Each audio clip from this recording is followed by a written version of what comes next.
अल्हम्दुलिल्लाह नहमदुहु व नस्तईनुहु व नस्तगफिरुहु व नस्तहदीह व नु'मिनु बिही व नतवक्कलु अलैहि व नऊज़ु बिल्लाहि मिन शुरूरि अनफुसिना व मिन सय्यिआति अअमालिना मन यहदिहिल्लाहु फला मुदिल्ल लहु व मन युद्लिलहु फला हादिय लहु व अशहदु अन ला इलाहा इल्लल्लाहु वहदहु ला शरीका लहु وأشهد أن محمدا عبده ورسوله الذي أرسله بالحق بشيرا ونذيرا وداعيا إلى الله بإذنه وسراجا منيرا اللهم صل على محمد كما صليت على إبراهيم وعلى آل إبراهيم إنك حميد مجيد اللهم بارك على محمد وعلى آل محمد كما باركت على إبراهيم وعلى آل إبراهيم إنك حميد مجيد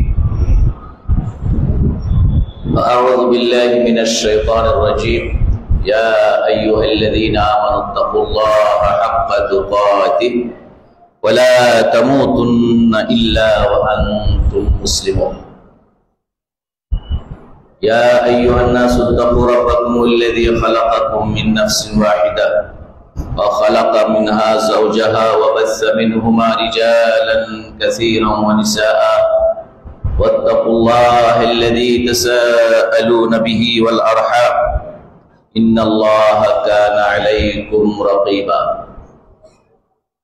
يا أيها الذين آمنوا اتقوا الله وقولوا قولا سديدا يصلح لكم أعمالكم ويغفر لكم ذنوبكم ومن يطع الله ورسوله فقد فاز فوزا عظيما معزز الحاضرين মুসল্লি ভাই এবং বোনেরা, আল্লাহ রাব্বুল আলামিনের শানে অসংখ্য হামদ এবং সানা, যিনি আমাদেরকে অনুগ্রহ করে সালাতুল জুমা আদায়ের জন্য এই মসজিদে একত্রিত হওয়ার তৌফিক এনায়েত করেছেন। আলহামদুলিল্লাহ। আমরা আল্লাহর কাছে সব সময়ের জন্য বিনীতভাবে নিষ্ঠার সাথে দোয়া করি, আল্লাহ যেন আমাদের সকলের ভালো এবং নেক আমলগুলো কবুল এবং মঞ্জুর করেন এবং সাথে সাথে আমাদের জানা অজানা ত্রুটি এবং গুনাহগুলো মাফ করে দেন। আমাদের সাইয়্যাত গুলোকে যেন আল্লাহ হাসানাতে পরিবর্তন করে দেন। বাকি হায়াত আল্লাহ এবং তার রাসূল সাল্লাল্লাহু আলাইহি ওয়াসাল্লামের তরিকার উপরে এবং তার অনুসরণের মাধ্যমে জীবন যাপন করার তৌফিক দান করেন। মৃত্যুর সময় কালিমাতুত তাওহীদের উপরে মৃত্যু নসিব করেন। মুআজ্জাজ হাজিরিন, রবিউল আউয়াল মাসে রাসূলুল্লাহ সাল্লাল্লাহু আলাইহি ওয়াসাল্লামের জন্ম হয়েছে, এটা আপনারা সকলেই জানেন। রাসূল সাল্লাল্লাহু আলাইহি ওয়াসাল্লামের জন্মের মাস এবং দিনক্ষণ নিয়ে অ্যাবসলিউটলি একেবারেই ঐতিহাসিকভাবে নির্ভরযোগ্যভাবে এটা কোনো কিছু প্রমাণিত নেই যে ওই তারিখেই হয়েছে। রাসূলুল্লাহ সাল্লাল্লাহু আলাইহি ওয়াসাল্লাম নবুয়ত লাভ করাকে জন্মগ্রহণ করার পর নবুয়ত লাভ করেছেন, তারপরে তিনি নবুয়তের প্রচার করেছেন, রিসালাতের তাবলীগ করেছেন। কখনো রাসূলুল্লাহ সাল্লাল্লাহু আলাইহি ওয়াসাল্লাম তার জন্মদিনটাকে তিনি এটা উম্মাতের জন্য ওই দিনে কোনো ইবাদত, কোনো অনুষ্ঠান এগুলো আল্লাহ রাসূল করেন। তার সাহাবায়ে কেরাম তার জীবদ্দশাতে তো দূরের কথা, তার মৃত্যুর পরেও তারা করেন। সুতরাং রাসূলুল্লাহ সাল্লাল্লাহু আলাইহি ওয়াসাল্লামের কাছে যেই দিন, যে নবুয়ত, যে রিসালাত এসেছিল, আল্লাহ সুবহানাহু ওয়া তাআলা সেই দিনের ব্যাপারে রাসূলুল্লাহ সাল্লাল্লাহু আলাইহি ওয়াসাল্লামের আনুগত্য এবং অনুসরণ করাকে আমাদের জন্য অপরিহার্য করে দিয়েছে। তার আনুগত্য এবং অনুসরণ ছাড়া কোন মানুষেরই কোন ঈমান গ্রহণযোগ্য। এই জন্য আগের কিতাবের প্রতি বিশ্বাস করে এই দাবি যারা করে, অথচ রাসূলুল্লাহ সাল্লাল্লাহু আলাইহি ওয়াসাল্লাম এবং তার উপরে নাযিল হওয়া কোরআন এবং তার কাছে আসা যে শরিয়াত, যে দ্বীন, এটার উপর যদি ঈমান না আনে, তাহলে তাদের আগের কিতাব সমূহের উপরে ঈমান আনা এবং আল্লাহর প্রতি ঈমান আনার এই দাবি গ্রহণযোগ্য। এটা আমাদের কোরআন এবং রাসূলুল্লাহ সাল্লাল্লাহু আলাইহি ওয়াসাল্লাম আমাদেরকে বলছে। সর্বশেষ রাসূল এবং তার উপরে নাজিল হওয়া কোরআন, সর্বশেষ কোরআন এবং তার উপরে নাজিল হওয়া যে ওহী, এর উপরে ঈমান আনা ছাড়া কারোই ঈমান আনার দাবি সত্য নয়, গ্রহণযোগ্য নয়। সুতরাং রাসূলুল্লাহ সাল্লাল্লাহু আলাইহি ওয়াসাল্লামের আনুগত্য এবং অনুসরণের মধ্যেই উম্মাতের কল্যাণ রয়েছে। আর রাসূল সাল্লাল্লাহু আলাইহি ওয়াসাল্লাম বলেছেন, আমার উম্মাতকে জান্নাতে নেয় এমন প্রত্যেকটি বিষয় আমি তাদেরকে বলে দিয়েছি। আবার জাহান্নামে নেয় যে সকল কারণ, যে সকল গুনাহ, সেগুলো ব্যাপারেও আমি তাদেরকে সাবধান করেছি। এই জন্য আমাদের এই দ্বীনের মধ্যে এই সকল বিষয়, এই ধরনের বিষয় অতিরিক্ত যোগ করা, সংযোগ করা কোনো প্রয়োজন নাই। এই জায়গা থেকে রাসূলুল্লাহ সাল্লাল্লাহু আলাইহি ওয়াসাল্লামের জন্ম, আমরা সবসময় বলে আসি, জন্ম দিবসকে কেন্দ্র করে আমাদের দেশ সহ মুসলিম দুনিয়াতে যেখানে যেই দিন যেভাবেই পরিপালন, 12 রবিউল আউয়ালকে যেভাবেই পরিপালন করা হোক না কেন, অনুষ্ঠানিকের মধ্যে করা হয়, এটা শরিয়াতের কোনো ভিত্তি, শরিয়াতের কোনো কি নেই, ভিত্তি নেই। সুতরাং এই বিষয়টা আমরা মনে রাখবো, এই বিষয়টা আমরা খেয়াল করবো যে রাসূল সাল্লাল্লাহু আলাইহি ওয়াসাল্লামের তার নবুয়তের আগের কথা না হয় বাদই দিলাম, নবুয়ত লাভ করার পরে তিনি 23 বছরে 23 বার তিনি তার জন্মদিন পাইছিলেন। কি বলেন? তিনি কিন্তু সাহাবায়ে কেরামদেরকে বলে নাই যে আজকের এই দিনে আমি জন্মগ্রহণ করছি, তোমরা এই কামগুলো করো। তাহলে সেটা উম্মাতের জন্য কি শরীয়তের একটি বিধান হিসেবে চালু। এমনকি আল্লাহ রাসূল সাল্লাল্লাহু আলাইহি ওয়াসাল্লামের তার ওফাতের পরে, মৃত্যুর পরেও আবু বকর রাদিয়াল্লাহু আনহু তিনি খলিফা ছিলেন। তাহলে তিনিও না রাষ্ট্রীয়ভাবে না ব্যক্তিগতভাবে এই দিনকে তিনি ছুটির দিনও ঘোষণা করবেন, বুঝছেন? ছুটির দিনও ঘোষণা করবেন, অন্যান্য অনুষ্ঠানে তো পান। এরপরে উমর রাদিয়াল্লাহু আনহু, একদা 30 বছর খোলাফায়ে রাশিদিনের কি ছিল? খেলাফত ছিল। এই জন্য আমাদেরকে এখানে সহজভাবে বুঝতে হবে, আমরা যে দিনের একটা যে কোনো অনুষ্ঠান আদিকে, যে কোনো কর্মকাণ্ডকে আমরা দিনের অংশ যে বানিয়ে নিয়েছি, সেটা সেই দিনের মধ্যে বা দিন যার কাছ থেকে এসেছে তার মাধ্যমে, এবং যারা সরাসরি তার কাছ থেকে দিন গ্রহণ করেছেন এবং শিখেছেন, তাদের কাছে এই কাজটি ছিল কিনা। এই জন্য শরিয়াত সম্মত হওয়ার জন্য এটা সবচেয়ে বড় মানদণ্ড যে যার উপরে দিন নাজিল হয়েছে, রাসূলুল্লাহ সাল্লাল্লাহু আলাইহি ওয়াসাল্লাম, তিনি এইটা করেছেন কিনা, করতে বলেছেন কিনা, তার সামনে হয়েছে, তিনি কিছুই বলেন নাই। মানে 3 ধরনের হাদিস না, রাসূলের কথা, কাজ আর হলো কি অনুমোদন। অনুমোদন কাকে বলে? রাসূলুল্লাহ সাল্লাল্লাহু আলাইহি ওয়াসাল্লামের সামনে সাহাবায়ে কেরামগণ কোন কাজ করেছেন, রাসূলুল্লাহ সাল্লাল্লাহু আলাইহি ওয়াসাল্লাম দেখেও কিছুই বলেন নাই, এর বোঝা গেল এটা তার মৌন সম্মতি, এটা অনুমোদন। এটা কি আচ্ছা, এ ধরনের ঘটনা আছে। রাসূল সাল্লাল্লাহু নিজে করেন নাই, সাহাবায়ে কেরাম করেছেন, কিন্তু রাসূল সাল্লাল্লাহু আলাইহি কিছুই বলেন নাই, তাদেরকে নিষেধ করেন। তাহলে এটা শরীয়তের অনুমোদিত। এটাকে বলা হয় হাদিস কাউলি ফি'লি আপনি তাকরীর। একইভাবে সাহাবায়ে কেরাম রাদিয়াল্লাহু আলাইহিম আজমাইন তারাও যদি সেই কাজগুলো করে না থাকে তাহলে সেইটা দ্বীনের অংশ নয়। ইমাম মালিক রাহিমাহুল্লাহ তিনি স্পষ্ট করে দিয়েছেন, তিনি বলেছেন রাসূলুল্লাহ সাল্লাল্লাহু আলাইহি ওয়াসাল্লাম এবং তার সময়ের সাহাবীদের যুগে ওই সময়ে যেটা দ্বীনের অংশ হিসেবে বলে বিবেচিত হতো, আমল হতো, ওইটাই দ্বীনের অংশ।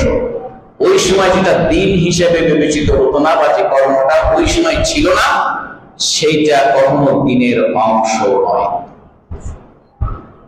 এই বিষয়টা আমরা সকলেই মনে রাখি। আল্লাহ আমাদের সকলকে তৌফিক দান করুন।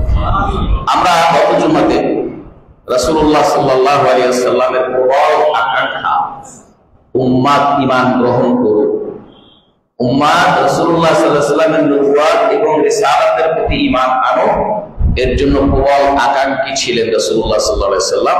এ সম্পর্কে আমরা কিছু বিষয় কোরআনে কারীমের বিভিন্ন আয়াত দিয়ে তার মনোবৃত্তি কিরকম ছিল এবং লোকেরা তার দাওয়াত যারা গ্রহণ করছেন না তার জন্য তিনি কতটুকু ফেরাচ্ছিলেন এবং কতটুকু মানসিকভাবে বিপর্যস্ত ছিলেন যে তিনি যেন নিজেকে একেবারে ধ্বংস করে ফেলবে, এতটাই কিছু চিন্তায় ছিলেন তিনি। অনেকগুলো আয়াত আপনাদের সামনে সেদিন আমরা পেশ করছি। এরপরে আমরা আজকে আপনাদের সামনে রাসূলুল্লাহ সাল্লাল্লাহু আলাইহি ওয়াসাল্লাম তিনি দাওয়াত দানের ক্ষেত্রে এই আগ্রহটা কিরকম ভাবে দেখিয়েছেন তার কিছু কেস স্টাডি বলে, তার কিছু বাস্তব ঘটনা যেটা হাদিসে বর্ণিত হয়েছে, এরকম কিছু বিষয় উদাহরণ হিসেবে তুলে ধরুন। এই জন্য আজকের আমাদের বিষয়বস্তু একই ধরনের আগেরটা দিনের মতোই, কিন্তু যে দাওয়াতের ক্ষেত্রে উম্মাতের দাওয়াতের ক্ষেত্রে রাসূল সাল্লাল্লাহু আলাইহি সাল্লামের রোল বা ভূমিকাটা কিরকম ছিল, রাসূলুল্লাহ সাল্লাল্লাহু আলাইহি সাল্লামের ভূমিকা উম্মাদকে দাওয়াত দেওয়ার ক্ষেত্রে কিরকম ছিল। মানে আগের থেকে একটু শিরোনাম ভিন্ন করে, যদি ইউটিউবে যায় একই শিরোনাম দিলে দেখো সত্য তো একই দিচ্ছে, এজন্য শিরোনামটা একটু ভিন্ন টাইপ করে দেওয়া। সেক্ষেত্রে আমরা আপনাদের সামনে বলেছিলাম যে রাসূলুল্লাহ সাল্লাল্লাহু আলাইহি ওয়াসাল্লাম যখন সর্বপ্রথম প্রকাশ্যে দাওয়াত দেওয়ার নির্দেশ পেলেন আল্লাহর কাছে, আল্লাহ বলেছেন তাকে যে ফাসতা বিমা তুমার ওয়া আ'রিদ আনিল জাহিলিন, যে আপনাকে যেটা নির্দেশ দেওয়া হয়েছে এই নির্দেশ নিয়ে, এই নির্দেশ বলতে আল্লাহর দ্বীন, আল্লাহর নবুয়ত, রিসালাত, এটা নিয়ে আপনি ছড়িয়ে পড়ুন। এটা নিয়ে আপনি কি ছড়িয়ে পড়ুন, প্রকাশ্যে লোকদেরকে এই ব্যাপারে দাওয়াত। এরপরে আরো পরিষ্কার করে আল্লাহ তার রাসূলকে বললেন ওয়া আনযির আশীরাতাকাল আকরাবিন, ওয়া আনযির আশীরাতাকাল আকরাবিন, সূরা আশ-শুআরা 214 নম্বর আয়াত। এটা গত জুমাতে উল্লেখ করেছিলাম। সেইখানে গিয়ে আপনাদেরকে এই সূরার নামকরণের কবিদের কথা বলেছিলাম, মনে আছে না? কবিদের কথা, কবিরা কিরকম হয় এই আয়াত সূরার মধ্যে। এখানে আল্লাহ সুবহানাহু ওয়া তাআলা কবিদের প্রসঙ্গ বলেছেন এবং এরা সবাই শুধু প্রকৃত ঈমানদার মুমিন কবি ছাড়া আর সকল কবিরাই ভ্রান্ত, চরিত্রহীন, আখলাকহীন। এদের পিছনে ঘুরতে আল্লাহ নিষেধ করেছেন, এদেরকে অনুসরণ করতে আল্লাহ নিষেধ করেছেন, বুঝছেন? এদেরকে অনুসরণ করতে নিষেধ করেছেন।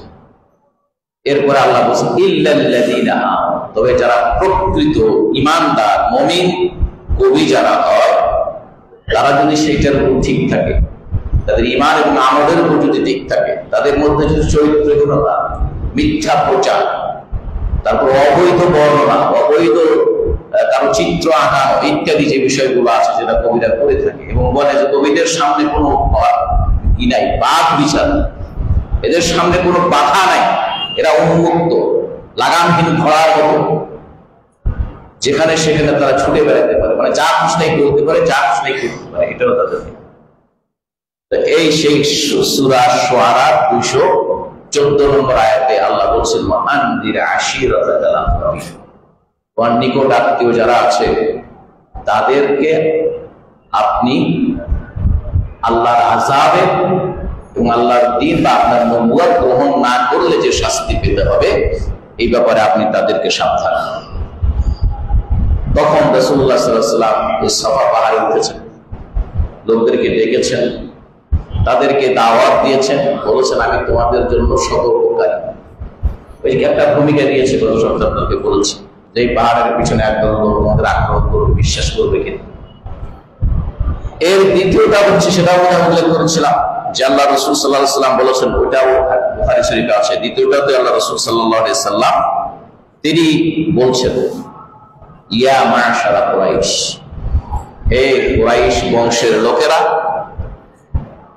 ইশতারু আনফুসাকুম, তোমরা নিজেদের জন্য নিজেদের লাভ, নিজেদের মুক্তি ক্রয় করে নাও, নিজেরাই নিজেদের মুক্তির ব্যবস্থা করো। ক্রয় করে নাও কি? নিজেরাই নিজেদের মুক্তির ব্যবস্থা করো। কারণ লা উগনি আনকুম শাইআ মিনাল্লাহ, লা উগনি আনকুম মিনাল্লাহি শাইআ, কারণ আমি আল্লাহর সামনে তোমাদের জন্য কোনো উপকার করতে পারবো না। সুতরাং তোমরা নিজেরাই নিজেদের মুক্তির ব্যবস্থা করো।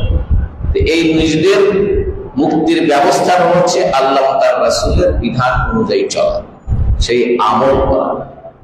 তার মানে তুমি আমল করো, আমল ছাড়া আমি তোমার জন্য কাল কিয়ামতের দিন আল্লাহর সামনে কোনো উপকারে আসবো না। তার গোষ্ঠীর লোকদেরকে, গোত্রের লোকদেরকে তিনি বলছেন। এরপরে আরো একটু স্পেশাল করে বলছি, ইয়া বানি আব্দে মুনাফ, হে আব্দে মুনাফের গোত্রের মানুষেরা। যেই কুরাইশের একটা উপশাখা হচ্ছে আব্দে মুনাফ, সেই উপগোত্র থেকে রাসূল সাল্লাল্লাহু আলাইহি ওয়াসাল্লামের ডাইরেক্ট তার পিতা দাদা, এটা হচ্ছে আব্দে মুনাফ বংশ। তাদেরকে ডেকে বলছেন আবার লা উগনি আনকুম মিনাল্লাহি শাইআ, আল্লাহর কাছে আমি তোমাদের জন্য কোনো উপকার করতে পারবো না। এরপর আরো বিশেষ করে বলছেন ইয়া আব্বাস ইবনে আব্দুল মুত্তালিব, হে আব্বাস ইবনে আব্দুল মুত্তালিব, লা উগনি আনকা মিনাল্লাহি শাইআ, আল্লাহর সামনে আমি তোমার কোনো কাজে আসবো না, উপকার করতে পারবো না। এরপর ইয়া সফিয়াতা বিনতে আব্দুল মুত্তালিব, হে মুত্তালিবের মেয়ে সফিয়া, রাসূল সাল্লাল্লাহু আলাইহি ওয়াসাল্লামের পুত্র, আল্লাহর সামনে তোমার জন্য আপনার জন্য আর কোনো উপকারে আসবো না। এরপরে ইয়া ফাতেমা বিনতে মুহাম্মদ, হে মুহাম্মদ সাল্লাল্লাহু আলাইহি ওয়াসাল্লামের কন্যা ফাতেমা, তুমি এই দুনিয়ার কোনো বস্তু সামগ্রী যদি আমার কাছে চাইতে চাও তাহলে চাও। সালিনি মা শি'তা মিন মালি, আমার টাকা পয়সা যাই আছে না কেন, দুনিয়া যেটা আমার কাছে এখন আছে, এইটা থেকে যদি তুমি কিছু চাইতে চাও তাহলে তুমি আমার কাছে চাইতে পারো। লা উগনি আনকি মিনাল্লাহি শাইআ, কিন্তু কাল কিয়ামতের দিনে আমি আল্লাহর সামনে তোমার জন্য উপকার হয়ে আনতে পারবো। তাহলে দুনিয়াতে যদি আমার টাকা পয়সা দিয়ে কিছু চাও তাহলে তুমি চাইতে পারো, কিন্তু আমি আল্লাহর সামনে তোমার জন্য উপকার করতে পারবো না যদি তোমার আমল আল্লাহ এবং আল্লাহর রাসূলের অনুসরণ না হয়। এটা ছিল সূরা সহিহ বুখারী। রাসূল সাল্লাল্লাহু আলাইহি ওয়াসাল্লাম এভাবে তার নিজের বংশে, নিজের পরিবারের লোকদেরকে জাহান্নামের আগুন থেকে বাঁচানোর জন্য তিনি এভাবে বলেছেন, আমি তোমাদের কোনো দায়িত্ব নিতে পারবো না, আমি তোমাদের কোনো দায়িত্ব নিতে পারবো না। তারপর আপনারা ওই ঘটনাও জানেন যেখানে রাসূলুল্লাহ সাল্লাল্লাহু আলাইহি ওয়াসাল্লাম তার চাচা আবু তালিবের কাছে, আবু তালিব তাকে সাংঘাতিকভাবে সাপোর্ট করেছেন, সাংঘাতিকভাবে তাকে সাহায্য করেছেন। এমনকি তিনি রাসূল হওয়ার পরে, নবুয়ত লাভ করার পরেও প্রায় 10 বছরের মতো, 9 বছর কিছু বেশি সময় ধরে তার চাচা বেঁচে ছিলেন, তার স্ত্রী খাদিজা রাদিয়াল্লাহু আনহা বেঁচে ছিলেন, যারা নবুয়তের কাজে রাসূলকে একেবারে অন্ধের মতো তারা তাকে সাপোর্ট করেছেন। স্ত্রী তো স্ত্রী হিসেবে বলেছিলেন, চাচা তার দিন গ্রহণ করছেন না, কিন্তু তারপর রাসূল সাল্লাল্লাহু আলাইহি ওয়াসাল্লামের দ্বীনের দাওয়াতের দেওয়ার ক্ষেত্রে তিনি তার পিছনে বিশাল পাহাড়ের মতো ভূমিকা রেখেছেন। সেই চাচার জন্য তিনি খুবই কাতর ছিলেন যে তার চাচা ইসলাম গ্রহণ, বিভিন্ন সময় বলেছেন, করে নাই। এবার মৃত্যুর পথযাত্রী চাচা আবু তালিব, মৃত্যুর পথযাত্রী আবু তালিব, তিনি এই মুহূর্তে সমস্ত লিডাররা, আবু জেহেল সহ সব কুরাইশের নেতারা সব তাকে ঘিরে ধরে বসে আছে।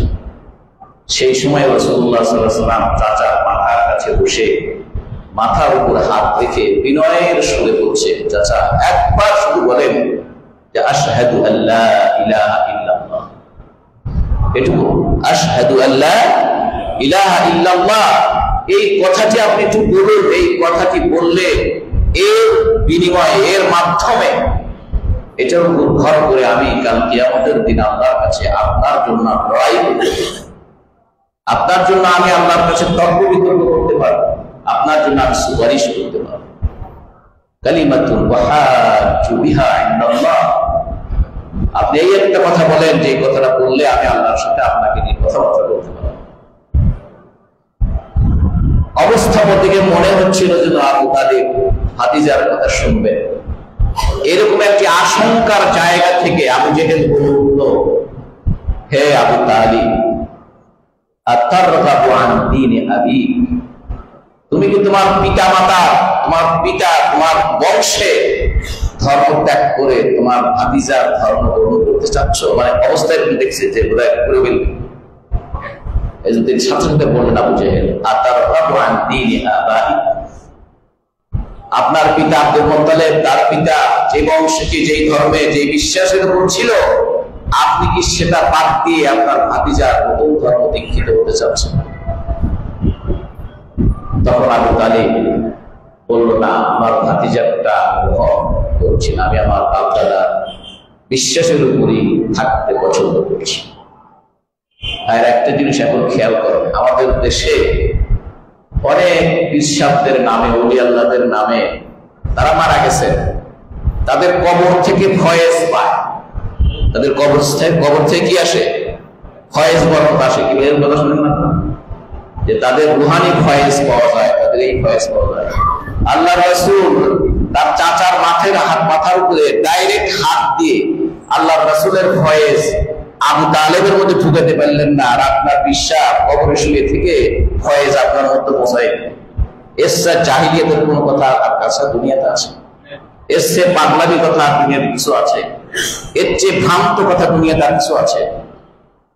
সুতরাং এই বিষয়গুলো আমাদের মনে রাখতে হবে। রাসূল সাল্লাল্লাহু আলাইহি ওয়াসাল্লামের জীবনের সবকিছু আমাদের জন্য শিক্ষা। এইখানে এই যে হাতটা রাখছে রাসূলের তার চাচার মাথার উপরে, আর কোন কাজ করে মুক্তি? আপনি তাকে নয় বিশ্বাস করতেছেন, আপনি তাকে ওলি আল্লাহ বলেছেন। আল্লাহ দরবারে সে পীর বা ওলি আল্লাহ হিসেবে, পীর তো নাই, ওলি আল্লাহ আছে, কথাটা আছে। আল্লাহর দরবারে সে ওলি আল্লাহ হিসেবে গৃহীত হয়েছে কি হয়নি আপনি কেন জানেন? আপনার স্বীকৃতি থেকে আল্লাহর ওলিত্ব পাবে কেউ? কি বলেন? সুতরাং এই বিষয়গুলো মনে রাখতে হবে। শয়তান সবসময়ের জন্য ভালো কাজ থেকে বিরত রাখতে চায়, না পারলে অন্তত পক্ষে ওই ভালো কাজটা যেন ভালোভাবে বাদাই করতে না পারে সেই জন্য চেষ্টা। আপনি যখন পিতামাতার দিক থেকে হোক, যে কোনো ভাবে ইসলাম যখন গ্রহণই করেছেন, ইমানদার যখন হয়েছেনি, মুমিন যখন হয়েছেনি, এবার আপনার ইমান যাতে করে শুদ্ধ না থাকে, আপনার আমল যাতে করে শুদ্ধ না থাকে, আপনি যদি মুমিন হিসেবে ফার্স্ট ক্লাস মুমিন মুসলিম হিসেবে আল্লাহর কাছে পুরস্কারের উপযুক্ত না হন, শয়তান তার সবগুলো চেষ্টা আপনার পিছনে লাগে। আপনার ইমান নষ্ট করবে, আপনার আমল নষ্ট করবে, আপনার বিশ্বাস নষ্ট করবে। এই বিষয়গুলো আমাদেরকে মনে রাখবে। তাহলে শেষ পর্যন্ত সেটা এইটা যখন হলো না, মনের দুঃখে আল্লাহ রাসূল সাল্লাল্লাহু আলাইহি ওয়াসাল্লাম তখন বললেন যে আমা ওয়াল্লাহি লা আস্তাগফিরান্না লাকা মা লাম আনহা আনকা। চাচা, আপনি তো শেষ পর্যন্ত ইসলাম গ্রহণ করলেন না, তবু আমি আল্লাহর কাছে আপনার জন্য বারবার মাগফিরাত কামনা করতেই থাকবো যতক্ষণ পর্যন্ত আল্লাহ আমাকে নিষেধ না করে। তখন আল্লাহ আয়াত নাযিল করলেন, সূরা আত-তাওবা 13 নম্বর আয়াত। সূরা আত-তাওবা 13 নম্বর আয়াত। মা কানা লিন-নাবিয়্যি ওয়াল-লাযীনা আমানু আন ইস্তাগফিরু লিল-মুশরিকিন। কোন নবী এবং ঈমানদারদের জন্য এটা বৈধ নয় তারা কোন মুশরিকদের জন্য আল্লাহর কাছে মাগফিরাত চায়। আমাদের অনেক উদার কিছু লোক আছে, বলে যে আপনি হে মুশরিক থাকুক বা মুসলিম তো যাই থাকে থাকুক, আল্লাহর কাছে বলতে অসুবিধা কি আপনার? আল্লাহ গ্রহণ করলে করবে, না করলে না করবে, আপনার বলতে অসুবিধা কি? আরে ভাই, এই তো অসুবিধা, এই যে আল্লাহ নিষেধ করছে, আপনি জানেন না তাই আপনি ধরেন বাপ দেখা, তো জানলেও আপনি এটাই না করে কথা বুঝছেন। অনেক বিষয়ের কথা বলেন মুসলমানেরা, তারা বলে গত সপ্তাহে একটু সাবধান করেছি যে আপনি খুব খেয়াল করবেন, খুব স্মরণ রাখবেন, মনে রাখবেন আমার কোনো কথা, আমার কোনো চিন্তা এটা যেন ইসলামিক রীতির বিরুদ্ধে না যায়। আপনি যেহেতু মনে করেন হয়তো জানতেছেন না, বুঝতেছেন না, চুপ থাকা উচিত। অনেক জায়গাতে কি চুপ থাকা উচিত। সুতরাং এই বিষয়গুলোকে আমাদের মনে রাখতে হবে যে আল্লাহ সুবহানাহু ওয়া তাআলা আরেকটি হাদিসে রাসূল সাল্লাল্লাহু আলাইহি ওয়াসাল্লাম বলছেন যে আমি আমার মায়ের কবর জিয়ারত করার জন্য, আমি আমার পিতার কবর জিয়ারত করার জন্য আল্লাহর কাছে অনুমতি প্রার্থনা করেছি। আমি তার মাগফিরাতের জন্য অনুমতি প্রার্থনা করেছি আর তার কবর জিয়ারতের জন্য অনুমতি প্রার্থনা করেছি। আল্লাহ আমাকে তার কবর জিয়ারতের অনুমতি দিয়েছেন, কিন্তু তার গুনাহ বা তার জন্য দোয়া করার অনুমতি দেননি। তার গুনাহ মাফের জন্য দোয়া করার অনুমতি দেন। সুতরাং এগুলো ইসলামের মৌলিক বিষয়, আকীদার বিষয়। আপনার আমার এখানে আবেগের বিষয় নয়, কথা বুঝছেন কিনা? আবেগের বিষয় না, এগুলো আমাদেরকে মনে রাখতে হবে। এরপরে আব্দুল্লাহ ইবনে আমর ইবনে আস রাদিয়াল্লাহু তাআলা আনহু একটি হাদিস বর্ণিত আছে যে তিনি, যে নবী সাল্লাল্লাহু আলাইহি সাল্লাম একবার এই আয়াত কয়েকটি পড়লেন।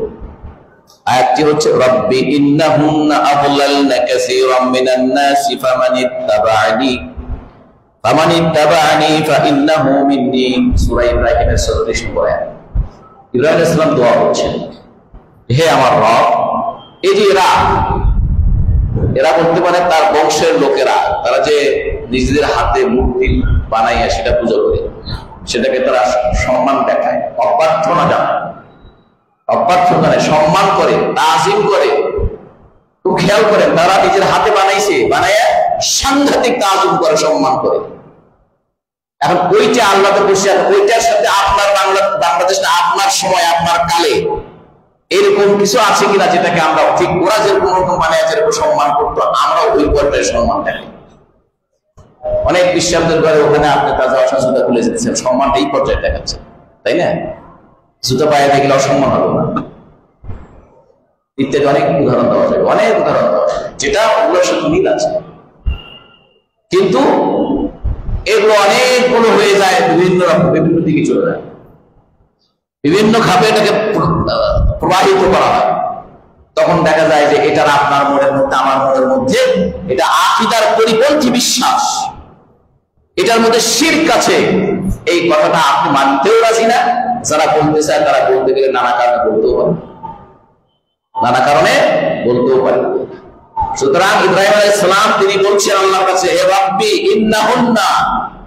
ইন্নাহুন্না আদলালনা কাসীরাম মিনান নাস। এই যে যাদেরকে আমার জাতির লোকেরা নিজেদের হাতে তৈরি করে, নিজেদের হাতে বানাইয়া এটাকে তাদের উপাস্য করে, এই উপাস্যের কাছে তারা যায়, সেখানের কাছে তাদেরকে সম্মান দেখায়, সেখানে কেউ মাথা হেট করে, মাথা নত করে, তাদের সময়ে সম্মান প্রদর্শনের যে নিয়ম কারণ ছিল সেটা করে। আজকের যুগেও সম্মান দেখানোর জন্য, ওই পর্যায়ে সম্মান দেখানোর জন্য যে প্রথা হবে, ওই প্রথার এই প্রথা একই প্রথা। কথাই বুঝতে পেরেছেন? ওই প্রথার এই প্রথা একই প্রথা। তো সুতরাং এই বিষয়গুলো ওই সময় হয়তো এরকম করেছে, এখন তার পরিবর্তে ফুল নিয়ে দেয়। কি দেয়? ফুল নিয়ে দেয়, সম্মান দেখানো নাকি? ওরা যেই কারণে ওই কাজগুলো করতো, সম্মান তাদের জন্য, সম্মান দেখানোর জন্য, ওই একই উদ্দেশ্যে আপনি করছেন, হয়তো ভিন্ন আপনি করছেন, একই জিনিস। এটা আপনাকে বুঝতে হবে, আপনার ঈমানকে সঠিক রাখার জন্য, আপনার ঈমানকে নির্ভেজাল রাখার জন্য এটা তিনি বলছেন। এই সব বিষয়ে এদের মাধ্যমে অনেক মানুষ বিভ্রান্ত হচ্ছে। কারণ আমরা তাদের লোকরাই তো বলবো, যেমন কেন তোমরা এটা করো, নিজের হাতে বানালে বলতেছে, বাবা আপনি নিজের হাতে বানাইলেন, এটা বানাইলেন, সেইটার আপনার সম্মান করছেন, সেটাকে আপনি কোন আসনে বসাইছেন? এইটার জন্য আপনি আমার ছেলেকে আমাকে ত্যায্যমুক্ত করছেন, আমাকে আপনি ঘর থেকে বের করে দিচ্ছেন, যেটাকে আপনি নিজের হাতে বানাইছেন, যে জড় পদার্থ যার কোন সে নাই, যে নিজেকে রক্ষা করতে পারে না। এইসব যুক্তি যখন দেখেছে তখন ওদের কাছে কোনো জবাব ছিল না, এগুলোর কোনো উত্তর দিতে পারে না, আজকেও দিতে পারবে না। আজকেও কেউ তারা এগুলো আজকেও তারা দিতে পারবে না।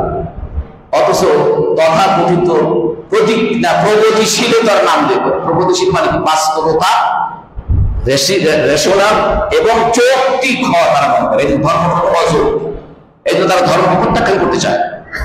কথা বলছেন? তাদেরকে যদি আপনি জিজ্ঞাসা করেন নিজের হাতে বানাইছো এটাকে সম্মানটা কেন দেখাও, উত্তর দিতে পারবে না, যৌক্তিক উত্তর দিতে পারবে। সুতরাং এই জন্য এটা তারা করে, গায়ের জোরে করে। আল্লাহ তাদের বলতেছেন, আল্লাহর ভাষায় তুলে ধরছেন যে এরা বহু লোকদেরকে পথভ্রষ্ট করেছে, এদের মধ্য থেকে যারা আমিন তাবিআনি, যারা আমাকে অনুসরণ করছে, ইব্রাহিম আলাইহিস সালাম বলছেন আল্লাহ যারা আমাকে অনুসরণ করেছে তারাই কেবল আমার দলের অন্তর্ভুক্ত, তারাই কেবল আমার দলের অন্তর্ভুক্ত এবং তারা আমাদেরকে কি অন্যায় পথে নেয় না। আবার ঈসা আলাইহিস সালামের ভাষায় আল্লাহ তুলে ধরছেন, ঈসা আলাইহিস সালাম বলছেন আল্লাহ আমার এই বান্দা যারা, আমার এই উম্মত যারা আমার কথা শুনেছিল, আমার পরে তারা যদি পথ হারা হয়ে যেয়ে থাকে, তারা যদি আবার আগের অবস্থায় ফিরে যেয়ে থাকে, সেটা তো আমি জানি না। আমার সময় তারা আমাকে অনুসরণ করেছে, আমি আসার পর তারা পথভ্রান্ত হয়ে গেছে। আল্লাহ কিন্তু আযিবুহুম ফাইন্নাহুম ইবাদুল্লাহ, তাদের ব্যাপারে আমার কোনো কথা নাই। আপনি যদি তাদেরকে শাস্তি দেন তারা আপনার বান্দা, তারা আপনার কি? আপনার বান্দা, আপনি শাস্তি দেন যা করবে। আর ওয়া ইন তাগফির লাহুম, আর যদি আপনি তাদেরকে ক্ষমা করে দেন এটাও আপনার ইচ্ছা। আপনি হচ্ছে মহাবিজ্ঞ, আপনি হচ্ছে মহাপরাক্রান্ত, but this is up to you. সবটাই এটা আপনার ইচ্ছা, আমার ওখানে কোনো কিছু নাই, আমার কলমের কিছু নাই। এই আয়াতগুলো পড়ে এরপরে ফারাফা এটা হাদিস করতেছে আপনাদেরকে। এরপর আল্লাহ রাসূল সাল্লাল্লাহু আলাইহি ওয়াসাল্লাম দুই হাত উঠায় বললেন আল্লাহুম্মা উম্মতি উম্মতি, হে আল্লাহ তুমি আমার উম্মতকে বাঁচাও, আমার উম্মতকে তুমি নাজাত দাও, আমার উম্মতকে তোমার শাস্তি থেকে তুমি তাদেরকে রক্ষা করো। অবাকা এই বলে তিনি কাঁদতে থাকলেন। ফাকাল আল্লাহু আযজা ওয়া জাল, আল্লাহ তখন বললেন হে জিবরিল ইযহাব ইলা মুহাম্মদ, তুমি মুহাম্মদ সাল্লাল্লাহু আলাইহি ওয়াসাল্লামের কাছে যাও, যে তাকে জিজ্ঞেস করো কেন কাঁদছে। আল্লাহ জানে না রাসূল সাল্লাল্লাহু আলাইহি ওয়াসাল্লাম কেন কাঁদছে। এজন্য হাদিসের ভাষাটা হচ্ছে যে তিনি জিবরিলকে বলেন যাও মুহাম্মদ সাল্লাল্লাহু আলাইহি ওয়াসাল্লামের কাছে, যে তাকে জিজ্ঞাসা করো, অথচ তিনি জানেন যে কেন মুহাম্মদ সাল্লাল্লাহু আলাইহি ওয়াসাল্লাম কাঁদছে। রাব্বুকা আ'লাম। ফাআতাহু জিবরিল আলাইহিস সালাম ফাসাআলাহু, জিবরিল রাসূলের কাছে আসলেন, জিজ্ঞাসা করলেন। তখন রাসূল বললেন, রাসূল যে জবাব দিলেন এটাও আল্লাহ ভালো জানেন। তখন রাসূল ফাকাল আল্লাহ ইয়া জিবরিল, তখন রাসূল যে জবাব দিলেন সেই জবাবের পরে আল্লাহ বলছেন হে জিবরিল ইযহাব ইলা মুহাম্মদ ফাকুল ইন্না সানুযীকা ফি উম্মাতিকা ওয়া রাসূলুকা, তুমি আমার রাসূল মুহাম্মদ সাল্লাল্লাহু আলাইহি ওয়াসাল্লামকে যে বলো যে আমি তার উম্মতের উপর প্রতিষ্ঠিত, উম্মতের প্রতি আমি সন্তুষ্ট আছি, তাদের সাথে আমি খারাপ আচরণ করব না। ওই যে রাসূল যে বললেন আমার উম্মত, তাদের উম্মত, এই উম্মতের মধ্যে আপনাকে আমাকে থাকতে হবে। কারণ আল্লাহ রাসূল আবার বুখারীর একটা হাদিসে বলেছেন এই উম্মতের মধ্যে যে আমাকে আপনাকে থাকতে হবে। আমরা যেন রাসূল সাল্লাল্লাহু আলাইহি ওয়াসাল্লামের দ্বীন যেটা আমাদের কাছে তিনি দিয়ে গেছেন, এটাকে যেন আমরা ভ্রান্ত না করে, এটাকে যেন আমরা উল্টা পাল্টা না করে, নিজেদের মন মতো করে কাজ সাধিত করে জন্য এটাকে যেন পরিবর্তন না করি। যদি পরিবর্তন করি তাহলে রাসূলের উম্মতের মধ্যে আমাদের জায়গা থাকবে না, ওখান থেকে আল্লাহ আমাদেরকে বের করে দেওয়া হবে। এই জন্য রাসূল সাল্লাল্লাহু আলাইহি ওয়াসাল্লামের কিয়ামতের দিনে হাউজে কাউসার থেকে তিনি পানি পান করাবেন তার উম্মতকে। রাসূলের বসা থাকবেন সেখানে চেয়ারে, অসংখ্য অগণিত পাত্র কাপ পেয়ালা থাকবে, দলে দলে লোকরা যাবে রাসূল সাল্লাল্লাহু আলাইহি ওয়াসাল্লামের হাত থেকে তারা পানি পান করবে। রাসূল দেখবেন একদল লোক আসতেছে, ওবার শোনাইছে আপনাদের জ্ঞান, একদল আসতেছে, হঠাৎ করে টাকা দেখে লোকগুলোকে দেখাতেন একটা বিশাল ওয়াক হয়ে আছে, দলে দলে আসতে দেখতেছে, হঠাৎ করে টাকা দেখে কি বিশাল একটা ওয়াক হয়ে দেয়াল পড়ে গেল। রাসূল সাল্লাল্লাহু আলাইহি ওয়াসাল্লাম তখন সাহাবীরা ফেরেশতাদেরকে জিজ্ঞাসা করলেন ওরা তো আমার উম্মত, কেন ওদের সামনে এত বড় একটা দেওয়াল ফেলে দিয়ে আমার কাছ থেকে ওদেরকে দূর রাখছো, আসতে দিচ্ছ না? তখন ফেরেশতারা বলল, ইয়া রাসূলুল্লাহ, আপনি জানেন না আপনার মৃত্যুর পরে এই লোকগুলো আপনার উপস্থাপিত দিনকে পরিবর্তন করে দিয়েছিল। পরিবর্তন কেমনে হয়? আপনি দিনের বিরোধিতা করেছেন, আপনি দিন অনুযায়ী চলুক আমাদের সমাজ এবং রাষ্ট্রের সবকিছু মুসলমান মুসলিমদেরকে বলছি, শুধু বাকি কিছু কথা বলছি না, কিন্তু আপনি হতে দেন নাই। আপনি হতে দেন নাই, আপনি বলছেন দিন শুধু এই মুসলিমের মধ্যে থাকবে, এর বাইরে থাকবে না। পরিবর্তন করে দিয়েছেন আপনি তাকে। কেউ অর্ধেক পরিবর্তন করেছেন, কেউ সমালোচনা করেছেন, কেউ কিছু অংশ করেছেন, কেউ কিছু বাড়াইছেন, কেউ কিছু কমাইছেন। All are in this year মধ্যে, এটার মধ্যে থাকবে সব। তখন এরা কি পরিবর্তনটা করে দিচ্ছিল রাসূলুল্লাহ আপনি আসার পরে, আপনি তা জানেন না। তখন রাসূল সাল্লাল্লাহু আলাইহি ওয়াসাল্লাম বলবেন, ফাসুহকান লিমান বাদদালা, আমার দিনকে যারা পরিবর্তন করে দিয়েছিল, নাকচ করে দিয়েছে, দিনটা চলুক, দিন হলে জীবনের সর্বক্ষেত্রে আল্লাহর বিধান মতো চলুক, এটা আপনি হতে দেন নাই। আপনি বাধাগ্রস্ত হয়েছে, এটাকে বিভিন্ন ভাবে আপনি বাধাগ্রস্ত করেছেন, আপনি সহ আরো যারা আছেন সবাই। তো সুতরাং এরা যেন দূর হয়ে যায়, এরা যেন দূর হয়ে যায়, এরা আমার উম্মত নয়, এরা আমার উম্মত নয়। সুতরাং এই জন্য আল্লাহ যে তার রাসূলকে সান্ত্বনা দিলেন যে আপনার উম্মতের উপরে আমি সন্তুষ্ট থাকবো, তাদের কোনো অনিষ্ট হবে না। সেই উম্মতের মধ্যে আমাকে আর আপনাকে কেউ ঢুকতে হবে। আমি প্রায় আপনাদেরকে বলি, মুসলমান হয়ে মৃত্যুবরণ করে, পরিচয়টি মুসলমান, তারপরে কবরে যখন ডাকা হয় দোয়াটা পড়া হয় না, বিসমিল্লাহ ওয়া বিল্লাহ ওয়া আলা মিল্লাতি রাসূলিল্লাহ। আপনি জীবিত থাকতে কি রাসূলের মিল্লাতের প্রতি ছিলেন? আপনি জীবিত থাকতে কি রাসূলের আদর্শের প্রতি ছিলেন? রাসূলের কথা মতো কি আপনি চলেছেন? রাসূলের কথা মতো কি জীবনযাপন করেছেন? রাসূলের কথা মতো কি ব্যবসা বাণিজ্য করেছেন? রাসূলের কথা মতো কি বিচার সালিশ করেছেন? রাসূল সাল্লাল্লাহু আলাইহি ওয়াসাল্লামের কথা মতো কি অর্থনীতিতে আপনি কাজ করেছেন? সমাজের সমস্ত কাজ কারবার সর্বক্ষেত্রে, নামাজ রোজা থেকে শুরু করে সর্বক্ষেত্রে আপনি কি রাসূল সাল্লাল্লাহু আলাইহি ওয়াসাল্লামের নিয়ম মেনে চলেছেন? আপনাকে কিভাবে সার্টিফিকেট দিয়ে আসা হলো যে আপনি রাসূলের মিল্লাতের উপর আপনাকে রেখে গেল? কথা বুঝতে পেরেছেন ভাই? একটু চিন্তা করবেন। মুসলিম হিসেবে বলছি, আপনি ইসলাম গ্রহণ 4 মাসের আলাদা কথা, যারা ইসলামের মধ্যে নেই তাদের কথা আলাদা কথা, তারা প্রথম থেকেই নেই। সুতরাং আপনাকে এগুলো চিন্তা করতে, এগুলো চিন্তা করে আপনাকে একটা জায়গা মতো ফিরে আসতে হবে, জায়গা মতো ফিরে আসতে হবে। তাহলে আমরা আল্লাহর কাছে তাদের শাস্তি থেকে, আল্লাহর শাস্তি থেকে এবং ক্ষোভ থেকে আমরা রক্ষা পাবো। সহিহ মুসলিমের হাদিস যেটা বললাম। এরপরে রাসূলুল্লাহ সাল্লাল্লাহু আলাইহি ওয়াসাল্লাম শুধু বড়দের জন্য নয়, ছোটদেরকেও তিনি অনেক নিয়ম কানুন, আদব যেটাকে বলি শিষ্টাচার, সেগুলো শিক্ষা দিয়েছেন। এক্ষেত্রে রাসূল সাল্লাল্লাহু আলাইহি ওয়াসাল্লাম কতটা আগ্রহ ছিল, তিনি কতটা যত্নবান ছিলেন যে ছোট বাচ্চাদেরকেও তিনি সেই পথটা দেখিয়েছেন। আব্বাস ইবনে আব্বাস রাদিয়াল্লাহু আনহু থেকে বলে তিনি বলেন যে কুনতু রিদফান নবী সাল্লাল্লাহু আলাইহি ওয়াসাল্লাম, আমি রাসূলুল্লাহ সাল্লাল্লাহু আলাইহি ওয়াসাল্লামের সাথে তার বাহনের পিছনে বসেছিলাম। আমরা মোটরসাইকেলে তার পিছনে একদিন বসে, উনি গাধার উপরে তার পিছনে আমাকে বসছে, তো যাইতেছে।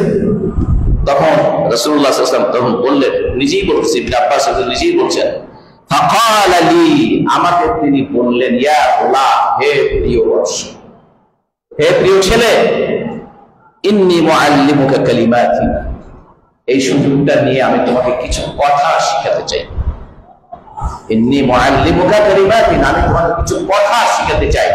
সে কথাগুলো কি? ইহফাজিল্লাহ ইয়াহফাজ, তুমি আল্লাহর হেফাজত করো, আল্লাহ তোমার হেফাজত করবে। তুমি আল্লাহর হেফাজত করো, আল্লাহ তোমার হেফাজত করবে। এর অর্থ কি, ব্যাখ্যা কি? আল্লাহর হেফাজত অর্থ আল্লাহর বিধি বিধানের হেফাজত, আল্লাহর হুকুম আহকামের হেফাজত, আল্লাহর নিয়ম কানুনের হেফাজত, আল্লাহর আইন কানুনের, বিধি বিধান, আইন কানুন, নিয়ম কানুন, হুকুম আহকাম সব একসাথে। কথা কি বুঝছেন? আমাদের দেশের মুসলিমরা আমরা হুকুম আহকাম করলে এই নামাজের মসলা, রোজার মসলা, হজের মসলা এগুলো বুঝবো। আর ভাই হুকুম আহকাম আরবি শব্দ, এর অর্থ বাংলা হলো বিধি বিধান, আইন কানুন, যেটা কানুন আরবি শব্দ। আইন কানুন বাংলা আমরা বলি না, আইন কানুন। এই আইনটা হচ্ছে আমাদের বাংলা, কিন্তু কানুনটা হচ্ছে আরবি। আবার নিয়ম নীতি বলি, তাহলে নিয়ম নীতি বলে রুলস রেগুলেশন যেটাকে বলা হয়। তাহলে নিয়ম নীতি, আইন কানুন, বিধি বিধান, হুকুমা সব একটা পরিভাষা। এটাকে আল্লাহর বিধান বলা, এটা আল্লাহর দ্বীন, এটার নাম ইসলাম। সুতরাং এই যে ব্যক্তি তুমি আল্লাহর দ্বীনের হেফাজত করো, আল্লাহর হুকুম আহকামের হেফাজত করো, মানে এগুলো যথাযথভাবে মানো, তাহলে আল্লাহ তোমাকে দুনিয়াতে হেফাজত করবে, পরকালে তোমাকে কি করবে? হেফাজত। দুনিয়াতে তোমাকে তোমার যেখানে যা সাহায্য লাগে সেটা আল্লাহ করবে, আর পরকালেও তোমাকে আল্লাহ সাহায্য করবেন। তার মানে তুমি আল্লাহর শাস্তিতে পড়বে না, আল্লাহর শান্তি এবং পুরস্কারে যুক্ত হবে। এরপরে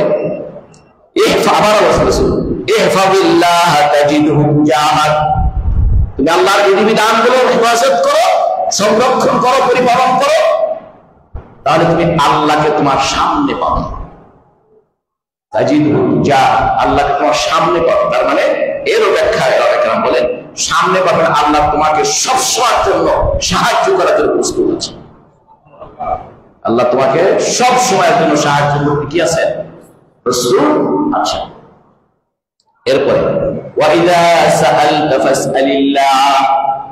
যখন তুমি কোনো কিছু চাইবে শুধুমাত্র আল্লাহর কাছে চাইবে। শুধুমাত্র কার কাছে চাইবে? আল্লাহর কাছে চাইবে। আপনি সাহায্য, সহযোগিতা, নসর, মাদাদ এগুলোর প্রয়োজন হয় শুধুমাত্র আল্লাহর কাছেই চাইবে, শুধুমাত্র আল্লাহর কাছেই চাইবে। রাসূলুল্লাহ সাল্লাল্লাহু আলাইহি ওয়াসাল্লামের কাছ থেকে সাহাবায়ে কেরাম এই হাদিস শোনার পরে একজন ঘোড়ার পিঠে বসে আছে, হাতে চাবুক, হঠাৎ করে হাত থেকে চাবুকটা পড়ে গেছে নিচে। নিচে পড়ে ঘোড়া, উঁচা ঘোড়া, নিচে হয়তো কিছু লোক দাঁড়িয়ে আছে। সেই ব্যক্তি, ঘোড়ার আরোহী ব্যক্তি নিচের লোকটাকে বলতেন না ভাই চাবুকটা একটু উঠায় আমার হাতে দাও, কারণ চাইবা কার কাছে চাইবা? আল্লাহ। সাহাবায়ে কেরাম আল্লাহ রাসূলের কথাগুলোকে এভাবে অক্ষরে অক্ষরে পালন করতেন। অথচ ইসলামিক সাধারণ রীতিতে, নীতিতে এই চাওয়াটা রাসূল যেখানে আল্লাহর কাছে চাইতে নিষেধ, আল্লাহ ছাড়া কারোর কাছে চাইতে নিষেধ করলেন, এই চাওয়া এক না। মানুষের কাজের মধ্যে দিয়ে মানুষের পরস্পর সহযোগিতার জন্য একজনের কাছে আরেকজনের সহযোগিতা চায়, এটা আল্লাহর কাছে চাওয়ারই একটা বাস্তব কি নমুনা। এই চাওয়ার মধ্যে বলতে আমাকে একটু বলন দাও, আমার কিছু টাকা দিয়ে সাহায্য করো, আমি একটু ঘর উঠাচ্ছি, ঘর উঠাতে সাহায্য করো, আমি এই কাজটা করতে সাহায্য করো, এই সাহায্য চাওয়া কিনা নিষেধ না, বা এই চাওয়াটা নিষেধ না।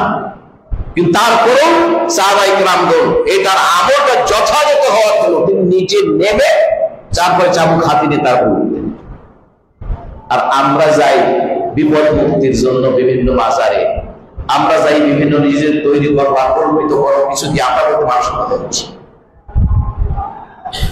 সাহায্য কেবল আল্লাহর কাছে চাইতে হবে, সাহায্য কেবল আল্লাহর কাছে চাইতে হবে। এগুলো সব হচ্ছে এই চাওয়াটা, যেগুলো কেবল আল্লাহর কাছেই চাইতে হয়, আল্লাহই কেবল দিতে পারে। এগুলো যখন অন্যরাও দিতে পারে অশরীরী ভাবে, ইটারনাল মানে পিছনে দৈব শক্তিটা দিতে পারে, এই বিশ্বাস করে যারা কারোর কাছে কিছু চায়, কারোর সাহায্য চায়, বিপদ মুক্তি চায়, রোগ মুক্তি চায়, সন্তান চায়, এগুলো সব সুস্পষ্ট ভাবে একেবারে পাক্কা শিরক, যেটা ইসলাম থেকে খারিজ করে দেয়। এই জন্য আমরা এইসব বিষয়ে সাবধান। আরো আমরা বলেছি আপনাদের ইবাদতের ক্ষেত্রে শিরক আছে, বিশ্বাসের ক্ষেত্রে শিরক আছে, তারপর বিভিন্ন দর্শনের ক্ষেত্রে শিরক আছে। যে সকল দর্শনে বিভিন্ন রকম নিয়ম কানুন, আইন কানুন তৈরি করা হয়, সেটা রাজনৈতিক ক্ষেত্রে হোক, অর্থনীতির ক্ষেত্রে হোক, সংস্কৃতির ক্ষেত্রে হোক, মানুষের জীবনের যে ক্ষেত্রেই হোক, যেখানে এমন বিধান তৈরি হয়, যেখানে এমন নিয়ম তৈরি হয়, যেখানে এমন প্রথা তৈরি হয়, এমন কাস্টম তৈরি হয়, যেটা আল্লাহ ও তার রাসূলের কাস্টম, নীতি আইন কানুনের বিপরীত। কথা কি বুঝছেন? বিপরীত যেটা, তার বিপরীত যেটা, সেটা। সুতরাং এটা আমাদেরকে পরিষ্কার থাকতে হবে, পরিষ্কার ভাবে জানতে হবে। তাহলে 4-5 নম্বরটা হচ্ছে যখন তুমি চাইবে কেবল একমাত্র চাইবে, 4 নম্বর। আর 5 নম্বর হচ্ছে সাহায্য কেবল শুধুমাত্র আল্লাহ চাইবে। এরপরে আল্লাহ রাসূল তাকে বললেন ওয়ালাম, আর তুমি জেনে রাখো, আন্নাল উম্মাতা লাউ ইজতামা আলা আন ইয়ানফাউকা, সমস্ত মানুষরা যদি একত্রিত হয়ে তোমাকে কিছু উপকার করতে চায়, তোমার যদি কোনো উপকার করতে চায়, সব মিলে, সারা দুনিয়ার সব মানুষ মিলে যদি তোমার উপকার করতে চায়, লাম ইয়ানফাউকা, তারা তা পারবে না, ইল্লা বিশাইইন কাদ কাতাবাহু আল্লাহু লাক, তবে আল্লাহ তোমার জন্য যেটা লিখে রেখেছেন, আল্লাহর পরিকল্পনা, যেটাকে তাকদীর বলা হয়।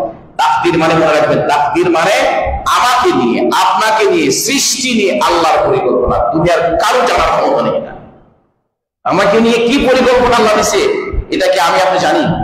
জানি না, আমি জানি না। আমাকে নির্দেশ দেওয়া হয়েছে, তুমি এই কাজ করলে তার ফলাফল এইটা, এই কাজ করলে ফলাফল এইটা, এইটা করলে তার কুপরিণতিটা, এইটা করলে তার সুপরিণতি এইটা।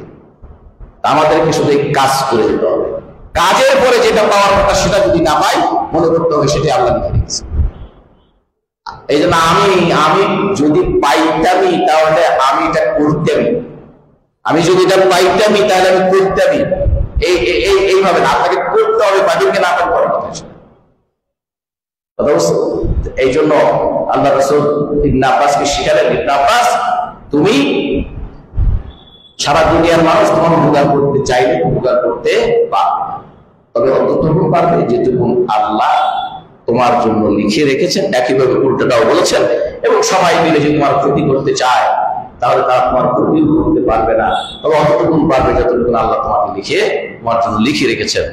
এটা সহিহ সুনান তিরমিজিতে আছে, মুসনাদে অত্যন্ত প্রসিদ্ধ হাদিস। সুতরাং এই হাদিসে রাসূলুল্লাহ সাল্লাল্লাহু আলাইহি ওয়াসাল্লাম তার ছোট ছোট ছেলেদেরকে শিখিয়েছেন। এরপর আরেকটা ছোট ছেলে, নাম আমর ইবনে সালামা রাদিয়াল্লাহু তাআলা। নাম কি? আমর, মানে ওমর, উচ্চারণ আমর। আমর ইবনে সালামা, তার বয়স 6 বছর 7 বছর। কয় বছর? 6-7 বছর। তিনি বলছেন, আমি রাসূল সাল্লাল্লাহু আলাইহি ওয়াসাল্লামের সাথে খেতে বসেছি। একটা পাত্রে, একটা পাত্রের মধ্যে, একটা প্লেটে, আরব দেশের প্লেটগুলো একসাথে খেতে বসে গেলে একটু বড় প্লেট, বুঝছেন? বড় প্লেট, এই ছোট ছোট প্লেট না। আবার আমাদের দেশে বান্তা খাওয়া হয়, ডাল দিয়ে ভাত খাওয়া, ওখানে কি দুজন বসে খাওয়া যাবে?